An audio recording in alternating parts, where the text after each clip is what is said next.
नागपुरात hit and रनचे प्रकरण एकामागून एक घडताना दिसत आहे। यातच आज दुपारी व्यंकटेश नगर केडीके कॉलेज समोर 12 ते 1च्या सुमारास एका भरधाव कारने रस्त्याला कडेला उभ्या असलेल्या टमाटर विक्रेत्यासोबत 5 जणांना चिरडल्याचं समोर येत आहे। हा अपघात एका अल्पवयीन मुलाकडून झाला असून पोलिसांनी त्याला ताब्यात घेतले आहे। 12:30 ते 1 वाजेच्या सुमारास व्यंकटेश नगर केडीके रोडवर एक अपघात झालेला आहे। त्या अपघातामध्ये स्कोडा कारचा समावेश आहे आणि ती कार एका गॅरेज समोर उभी होती।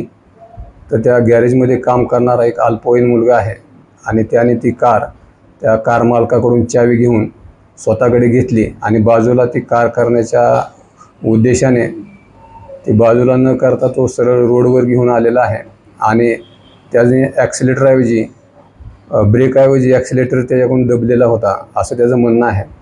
आणि ती कार स्पीड पकडल्यामुळे रोडच्या बाजूला असलेले जे काय हातगाडे ठेले आहेत त्याला जाऊन त्यांनी ठोकर दिलेली आहे आणि त्या ठिकाणी हातगाडीवरील आणि काही कस्टमर जे साहित्य घेण्यासाठी आलेले आहेत ते इंज्युअर झालेले आहेत। यामध्ये टोटल 5 इंज्युअर आहेत। त्यापैकी सर्वांना तशा नॉर्मल इंजुरीज आहेत, परंतु अजून 2 लोक उपचार घेत आहेत। तर त्यामध्ये तो जो मुलगा आहे अल्पवयीन त्याला ताब्यात घेतलेला आहे, त्याला मेडिकलला पण पाठवलेलं आहे। त्याचे ब्लड सॅम्पल आम्ही कलेक्ट करत आहोत। त्याचप्रमाणे कारचा जो ओनर आहे आणि गॅरेजचा ओनर आहे त्यांना पण आम्ही चौकशी करत आहोत आणि पुढील गुन्हा दाखल करण्याची प्रोसिजर चालू आहे।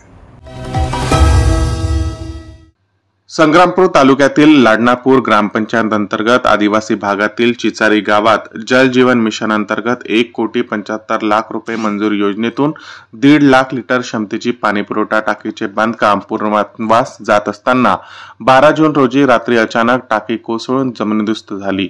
निकृष्ट बांधकामामुळे टाकी कोसळल्याने संबंधित ठेकेदारासह दोषींवर कारवाई करण्याची मागणी स्वाभिमानचे विदर्भ अध्यक्ष प्रशांत डिक्कन यांनी कार्यकारी अभियंता बुलढाणा यांच्याकडे लेखी निवेदनातून केली आहे। सदर बांधकाम जवळपास 90% होऊन पूर्णत्वास जात असताना 12 जून 2024 रोजी रात्री अचानक टाकी कोसळली। रात्रीची वेळ असल्याने सुदैवाने जीवितहानी झाली नाही व अनर्थ टळला। या घटनेची तात्काळ चौकशी करून कारवाई करण्यात यावी या संदर्भात प्रशांत डिक्कन यांनी आवाज उठवल्याने प्रशासनात खळबळ माजली आहे। केलेल्या तक्रारीवरून नागपूर येथील संबंधित विभागाच्या पथकांनी घटनास्थळी येऊन प्रशांत डिक्कन यांच्या उपस्थित 15 जून रोजी घटनेची माहिती केली। पाण्याच्या टाकीचा पाया मजबूत नसल्याने ही दुर्घटना घडली आहे, तर या ठिकाणी वीज पडल्याचा कोणताही खाणाखुणा दिसत नाही। टाकीचा पाया गोल फर्माद्वारे जमिनीपासून कमीत कमी 20 फूट खोल असायला पाहिजे होता, परंतु तसे न झाल्यामुळे पाया कमकुवत झाल्याने व निकृष्ट बांधकाम साहित्य वापरल्याने टाकी कोसळली असल्याचे प्रशांत डिक्कन यांनी अधिकाऱ्यांच्या पाहणीत करताना सांगितले।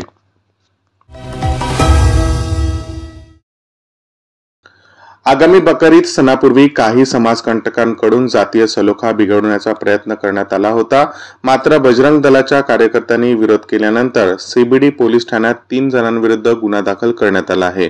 वास्तविक कुर्बानीसाठी आणलेल्या बकरीच्या पोटावर भगवान श्रीरामाचे नाव लिहिलेले असल्याची माहिती मिळताच बजरंग दलाची टीम सीबीडी सेक्टर 1 येथील गुडलक गॉड मीट शॉपमध्ये पोहोचली आणि गोंधळ घालण्यास सुरुवात केली। तोपर्यंत पोलीस पथक घटनास्थळी पोहोचून या प्रकरणाची दखल घेत 3 जणांविरुद्ध तक्रार दाखल केली असून पुढील तपास सुरू आहे। वर्धा पूर्व म्हणून कधी काळी ओळखल्या जाणाऱ्या सेवाग्राम रेल्वे स्थानकावर आज मोठी दुर्घटना होणार होती, पण ती टळली। आज सकाळी ही घटना घडली आहे। या सेवाग्राम रेल्वे स्थानकाच्या फलाट क्रमांक 4 वर रिले रूमच्या बाजूला असलेल्या बहुउद्देशीय सेवा केंद्रात हा प्रकार घडला।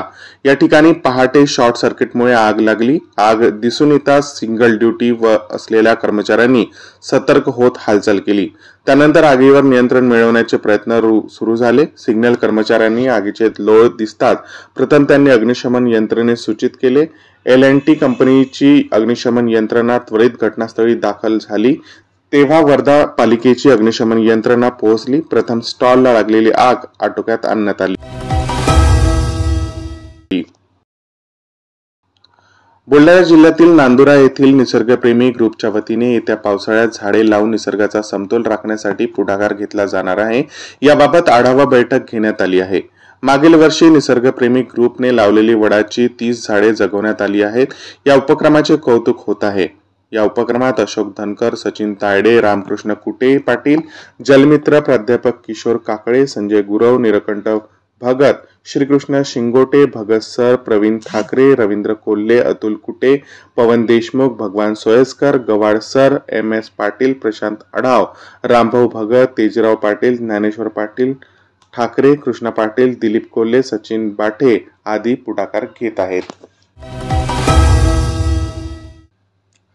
चंद्रपूर शहराची जीवनवाहिनी इरई व झरपट नदीच्या संवर्धन व संरक्षणास तसेच झालेल्या विद्रुपीकरणास वेस्टर्न कोलफील्ड लिमिटेड हे जबाबदार आहे असे शपथपत्र जिल्हाधिकारी उच्च न्यायालयात दाखल केले आहे. दरम्यान वेकुलीने दोन्ही नद्यांचे खोलीकरण करावे, संरक्षण भिंत बांधावी, पालकमंत्र्यांनी मुख्यमंत्र्यांसोबत बैठक लावून सकारात्मक निर्णय घेण्यास बाध्य करावे अशी मागणी माजी खासदार नरेश पुगलिया यांनी केली आहे. या प्रकरणी वेळ पडल्यास सर्वोच्च न्यायालयात दाद मागू, प्रसंगी आंदोलनाचा इशाराही पुगलिया यांनी दिला आहे. महसूल विभागातील अधिकारी कर्मचारी कारवाईस दुजाभाव करत असल्याचा राग मनात धरून वाळू तस्करांनी तलाठ्यांसह कोतवालावर हल्ला चढविला. ही घटना दिग्रस तालुक्यातील गांधीनगर येथे घडली. महसूलच्या कर्मचाऱ्यांकडून काही रेती तस्करांना खुली सूट तर काही रेती तस्करांवर कठोर कारवाई झाल्याचे दिग्रस रोडवरील गांधीनगर येथे तलाठी व रेती तस्करांचा चांगलाच राडा झाला. दिग्रस दारवा मार्गावरील गांधीनगराजवळ अरुणावती नदी आहे. या नदी पात्रातून मोठ्या प्रमाणात अवैध रेती उपसा सुरू असून ट्रॅक्टर तसेच छोट्या वाहनांमधून राजरोपसे रेती चोरी सुरू आहे. या राज्यातील तलाठी व कोतवाली गस्तीवर असताना ही रेती चोरट्यां व त्यांच्याकडून वादावादी झाली. रेतीने भरलेले दुसरे ट्रॅक्टर का सोडले आणि माझीच गाडी का पकडली, सर्वांना समान न्याय देऊन गाडी सोडा असे म्हणत हा वाद रंगला. वादाचे रूपांतर मारहाणीत होऊन महसूल कर्मचाऱ्यांना रेती तस्करांनी जब्बर मारहाण केली. महाराष्ट्र लोकसेवा आयोगामार्फत घेण्यात आलेल्या महाराष्ट्र कृषी सेवा परीक्षेतून एकूण 202 विद्यार्थ्यांची निवड करण्यात आली. या उमेदवारांची शिफारस महाराष्ट्र लोकसेवा आयोगामधून करण्यात आली आहे. या उमेदवारांना मागील 10 महिन्यांपूर्वी नियुक्ती न दिल्याचा प्रकार उघडकीस आलाय. या उमेदवारांना नियुक्तीचे आदेश तात्काळ द्यावेत अशी मागणी विधानसभेचे विरोधी पक्षनेते विजय वडेट्टीवार यांच्यासह अनेक आमदारांनी केली आहे. मात्र असे असतानाही अद्याप या उमेदवारांना नियुक्ती मिळालेली नाही. लोकसभा निवडणुकीपूर्वी भारतीय जनता पक्षाकडून आणि खुद्द पंतप्रधान नरेंद्र मोदी यांच्याकडूनही एनडीएसाठी निवडणुकीनंतर 400 पार जागांची घोषणा केली होती. प्रत्यक्षात भाजपला 240 तर एनडीएला 293 जागा मिळाल्या आहेत. या पार्श्वभूमीवर भाजपाने दिलेल्या 400 पार घोषणेची सध्या चर्चा असताना भाजप आमदारांनी केलेल्या एका विधानामुळे वाद निर्माण होण्याची शक्यता आहे. भिवंडीत आयोजित करण्यात आलेल्या धर्मसभेला हे भाजप आमदार उपस्थित होते. यावेळी व्यासपीठावरून बोलताना त्यांनी एनडीएला 400 पार जागा मिळाल्या असत्या तर भारत हिंदू राष्ट्र घोषित झालं असतं असं विधान केलं आहे. भिवंडीतील पडद्यामागे संत संमेलन आणि हिंदू धर्मसभेचं आयोजन करण्यात आलं होतं. या सभेसाठी भाजपाचे हैदराबादमधील आमदार टी राजा सिंह हेही उपस्थित होते. यावेळी त्यांनी भाषणादरम्यान केलेले दावे आणि घोषणांवर आता राजकीय वर्तुळात प्रतिक्रिया उमटू लागल्या आहेत. या आठवड्यात जम्मू काश्मीरमध्ये 3 ठिकाणी दहशतवादी हल्ले झाले. या हल्ल्यांमध्ये आतापर्यंत 9 यात्रेकरू आणि एका सीआरपीएफ जवानाचा मृत्यू झाला आहे. तसेच 7 सीआरपीएफ जवान गंभीर जखमी झाले आहेत. दरम्यान अमरनाथ यात्रेपूर्वी झालेल्या या दहशतवादी हल्ल्यानंतर आता केंद्रीय यंत्रणा ऍक्शन मोडमध्ये असून रविवारी केंद्रीय गृहमंत्री अमित शहा यांनी उच्चस्तरीय अधिकाऱ्यांची बैठक बोलावली आहे. या बैठकीदरम्यान अमित शहा जम्मू काश्मीरमधील सुरक्षेचा तसेच सद्यस्थिती येथे सुरू असलेल्या दहशतवाद विरोधी कारवायांचा आढावा घेणार आहेत.